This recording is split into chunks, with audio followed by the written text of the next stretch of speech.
آج میں آپ کے لیے بہت ہی فنی ویڈیو لے کے آئی ہوں. آپ دیکھیں، سنیں اور انجوائے کریں. ایک لڑکا اپنے جگری دوست کی شادی پر گیا اور واپسی زخمی حالت میں ہوئی.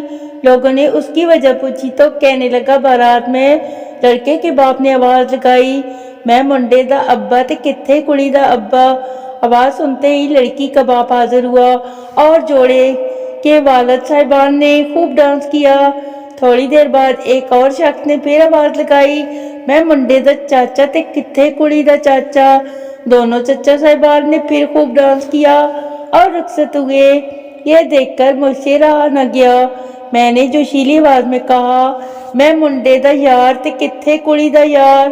بس پھر پتہ نہیں کدھروں پئیاں نے مینوں.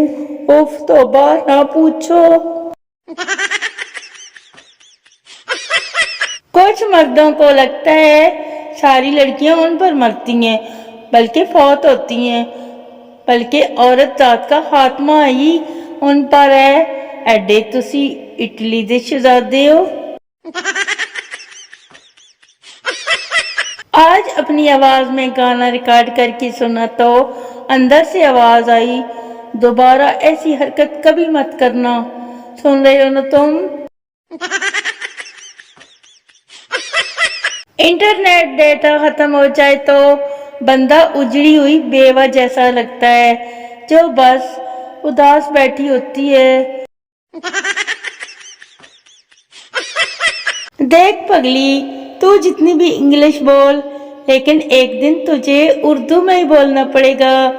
قبول ہے، قبول ہے، قبول ہے. سن رہی ہو نا تم؟ میرے خاندان میں اللہ حافظ بولنے کے بعد بھی آدھا گھنٹہ باتیں ہوتی رہتی ہیں. نہ جانے لوگوں کو محبت کیسے مل جاتی ہے. سانو تے صبح اٹھ کے منجی تھلوں جوتی بھی نہیں لبدی. مجھے سردیاں اس لیے بھی پسند ہیں کیونکہ سردیوں میں گرمی نہیں لگتی. اب کوئی یہ نہ کہے کہ چول ماری ہے میں نے. پشتو اتنی پیاری زبان ہے. انگلش میں ہم کہتے ہیں برو آئی ایم سنگل، اور پشتو میں غریب تباہ دے. لوگوں کے رات 1 بجے دل ٹوٹ رہے ہوتے ہیں اور مجھے وہم ہو رہا ہوتا ہے کہ بیڈ کے نیچے چڑیل ہے اور ابھی نکل کر ٹانگ پکڑ لے گی.